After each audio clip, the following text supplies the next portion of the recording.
Bryce Harper is leaving. He's headed to Philly, and he's no longer Washington's favorite son. I want to know how this is impacting you. Do any of you have pets named Harper? What about Bryce?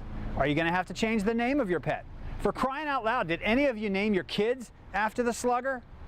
Let me know your thoughts. Hit me up on Twitter at joeball777. If we use any of your comments, we'll give you a shout out on the show. Kelly Bryant, freshman phenom quarterback, led the Clemson Tigers to the national championship game last January.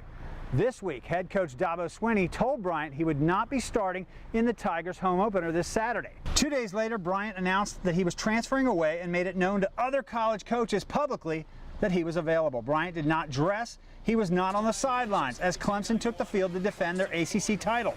Well, first quarter starting quarterback touted freshman recruit Trevor Lawrence takes a ding to the head, and he's out for the rest of the game. Tigers needed their talented sophomore quarterback to step up and lead the team. He's not there. So now, input another sophomore quarterback, Chase Bryce, who was little known outside of his high school days in Grayson, Georgia. Chase took this opportunity and led the Tigers to a win on Saturday. Kelly Bryant, meanwhile, did not waver for a minute in his course to transfer. Joeball777 communicated he was welcome to stay and be a part of the team. I want to know what you think about this. In my mind, this is why young people everywhere need mentorship. Somebody to step into their lives and say, hold on, wait a minute, you don't know what's going to happen next. Bryant missed a huge opportunity this week because of a lack of patience. Because basically he said, no, you're not going to take this opportunity away from me. It's Kelly B, baby. Is there a culture out there where young athletes, is there a culture out there everywhere where people are saying, hey, I demand my rights, this is what I deserve? Should Kelly Bryant have stayed at Clemson? Should he have waited his turn? Would things have been different on Saturday had he had a different attitude? Let me know your thoughts. Hit me up on Twitter at joeball777. If we use one of your comments in the show, I'll give you a shout out. Talking trash, I'm Joe Ball. Want to give you a warning, there's some graphic content in today's episode.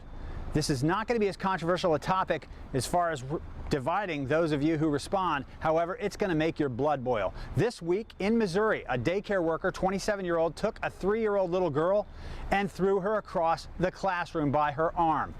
The abuse was caught on surveillance video. Take a look at this video. It's disgusting. Wilma Brown has been charged with child abuse, and a felony warrant is out for her arrest. I want to hear your thoughts. What should be the penalty for this crime? What about the daycare? I've been on both sides of this. I've had friends who own daycares who have had to withhold a firestorm when one of their employees does something stupid. What say you? Hit us up on Twitter at joeball777. I want to know your thoughts. I don't want to hear the NFL talk about player safety when they allow like this to happen. Don't let this distract you from the fact that the British blew a 13-colony lead. Okay, I'm a Rams fan, but this is terrible. That was a clear pass interference call. Stevie Wonder would have thrown the flag. Those are comments made by NFL fans in response to a play that, unless you were under a rock for the past week, you know about it. I'm Joe Ball, and I'm thinking of sports fans, players, and coaches right now. Well, you know, there are hotheads who argue with just about every call, right? Then there are those with more classy responses to cheap calls and dirty plays. Well, this week, New Orleans Saints head coach Sean Payton made what would have to be considered a classy response to one of the most notorious bad calls in NFL history. Pass is incomplete, no flag. The NFL front office called Payton on Monday and let Payton know they blew it.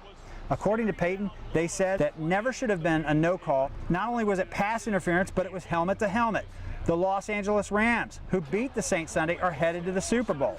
And you can't dismiss this play is at least part of that scenario. It would have given the Saints the ball first and goal close to the 5-yard line, and the score was tied.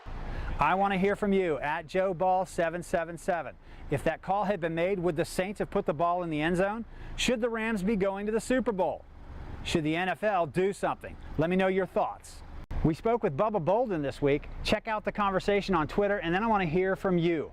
To summarize, Bubba was a safety for the Southern Cal Trojans, and a damn good one at that. About a year ago, he got in a trash-talking incident at an off-campus party with some volleyball players. There were no charges filed. According to Mr. Bolden, approximately 9 days after the incident, the party's host escalated the event to the university, claiming she felt threatened by Bolden that night. That sparked an investigation by a student ethics committee. Bubba was removed from eligibility just before this past season with a 28-month suspension, and eventually it became clear he was not enrolled in school for the fall 2018. At the time, his response to the university was that he was guilty of some trash talking and underage drinking, but clearly law enforcement found there was nothing beyond that. According to Bolden, when things got unfriendly, he left the party with his friends. His public statement went on that he humbly accepted the decision of the university and, though disappointed, would honor them. In my opinion, this was one hell of a classy move by a 19-year-old in response to controversy in his life. Very rare in a world where everybody seems to clamor for what they deserve. I want to know what your thoughts are. Hit me up on Twitter at joeball777. Let me know what you thought of the conversation. Let me know what you thought of Bubba's response to the university's discipline.